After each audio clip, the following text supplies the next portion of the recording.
gosh, the illegals got guns too? They got guns too? How they get guns? Probably Joe Biden gave it to them.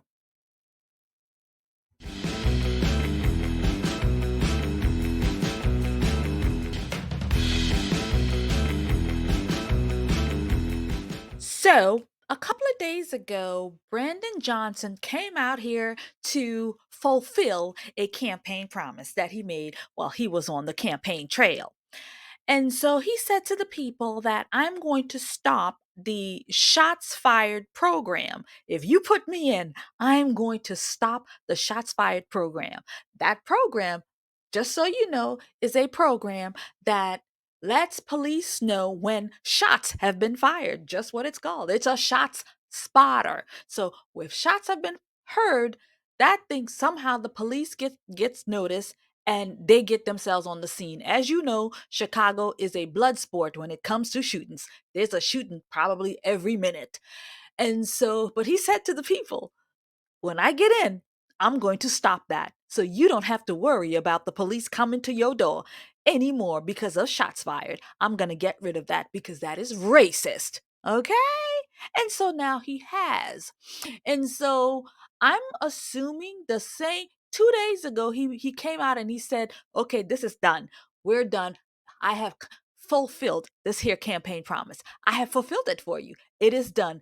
After the DNC conference, it's all good.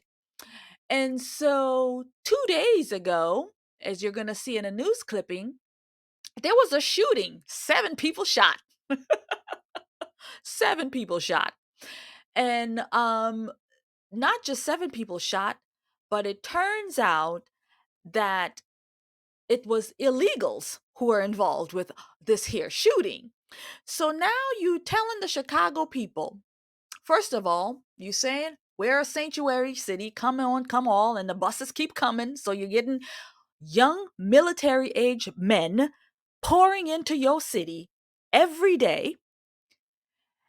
Couple of weeks ago, I made a video where they were robbing Macy's. They were out here robbing Macy's. And now you've got them having shootouts. And so I made a real funny skit where I said that those boys, those Chicago boys who are doing the shooting, the illegals are here, and pretty soon the illegals is going to get on the action. Well, I made that comment in reference to them stealing with, all of the Chicago people stealing and the crash and grabs and smash and grabs and all of that. So I made that indication, well, the Chicagoans, you got some competition for people stealing. So now those boys who are out there shooting and killing people, well, you got some competition because the illegals have gotten in on the action. They have gotten in on the action. And Brandon Johnson has stopped the shots spotter program that's going to let police know we got shots. Shots is fired. You need to get on the horn. You need to get on the ball. You need to get on your horse. You need to get on your buggy. You need to go out there to find them. Nope, that's done. So we're going to look at that right now.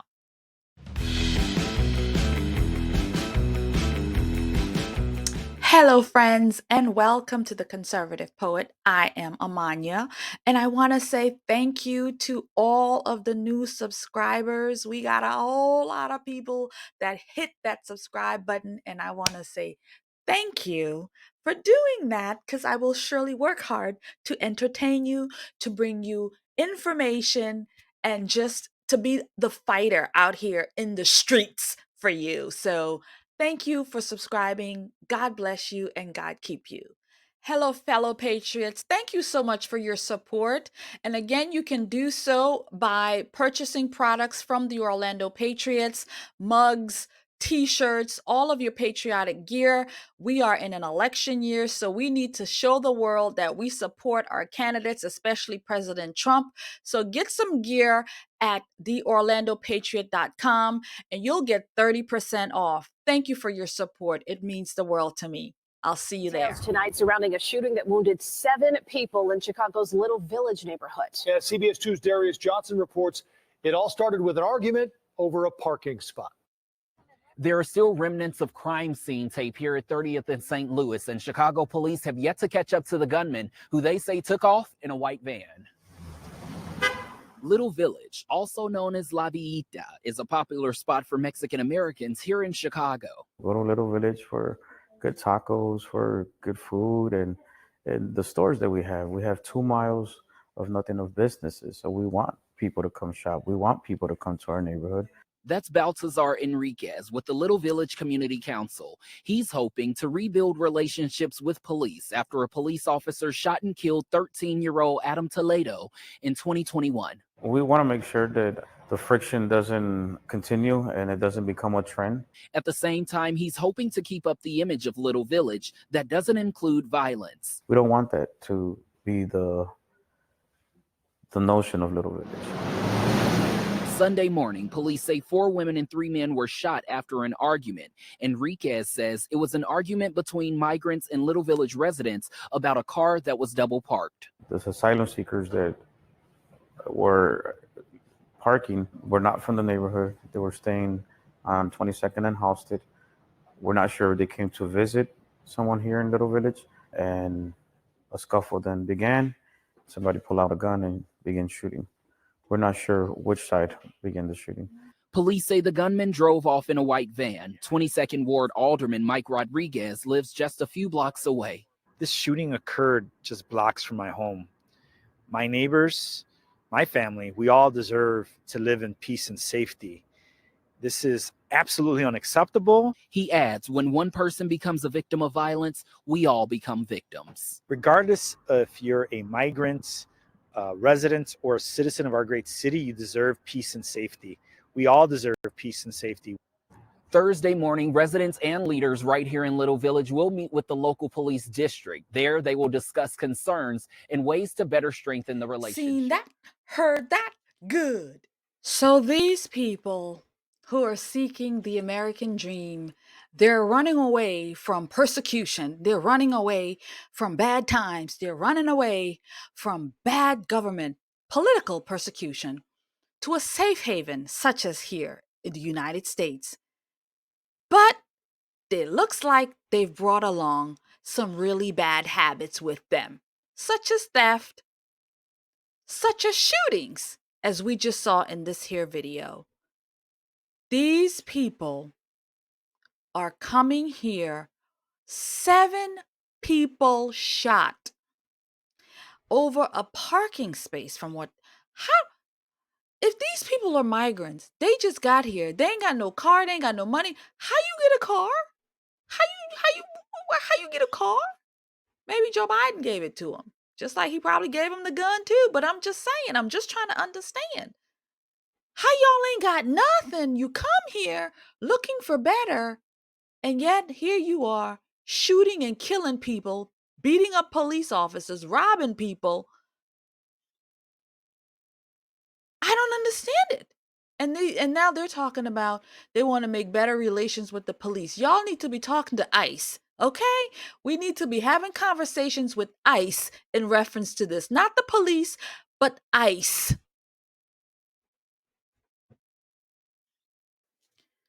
This is truly a recipe for disaster. And I mean, 4 people, 4 women, 3 men, or whatever the numbers were. What were they doing? What were they into? What was happening? Somebody pull out a gun and just shooting everybody up. This is crazy. I'm wondering if there was substance abuse in play here, if all kinds of things was going on, to make them do this. I mean, this is crazy. This is what we're seeing, and we're going to continue to see violence go up and up and up. I mean, Chicago is already bad, but now you're bringing more military-aged men into the mix. They ain't got no money. They ain't got no job. Well, I can't say they ain't got no money. Joe Biden sends them money. But yeah, they're restless. They ain't got nothing to do. And so they're going to get into mischief, and women was involved in this. 4 women got shot and killed. My God. So goes Chicago, so goes the rest of the country. Because what we're seeing and that's happening in Chicago right now is what's going to happen to the rest of the liberal cities. Chicago's first up. So, not just Chicago, New York is seeing it too. But we're going to stick with Chicago. So right now we're seeing things in Chicago that we have not seen in New York or in other liberal cities. In Chicago right now, we're seeing robberies of the illegals going to Macy's and different places and robbing. We're seeing now violence, gun violence, um, in Chicago. We saw in New York City where the migrants did beat up police officers, but they didn't have guns, they didn't shoot them. So we're seeing unprecedented things in Chicago that's more than likely going to trickle down to the rest of the country and to the rest of the liberal cities. I mean, seriously, something's got to give. Something's got to give. But it ain't gonna give today. Any event, that's gonna be it for this video, friends. Thank you so much for watching, sharing, subscribing. Talk to me in the comments. Let's have a conversation about what we're seeing and happening in Chicago. Chicago's got a lot of content. Chicago's got a lot of stuff. And I just have to continue to cover it because it's just so much. I mean, you get stores closing, KFC moving, movie theater closing, all because of the same thing. Crime, crime, crime, crime, crime. Businesses closing, crime, crime, crime, crime, crime. Illegals coming in, crime, crime, crime, crime, crime. Chicago regulars killing people, crime, crime, crime, crime, crime. Anyway, I'll see you in the comments. Like, share, and subscribe. God bless you.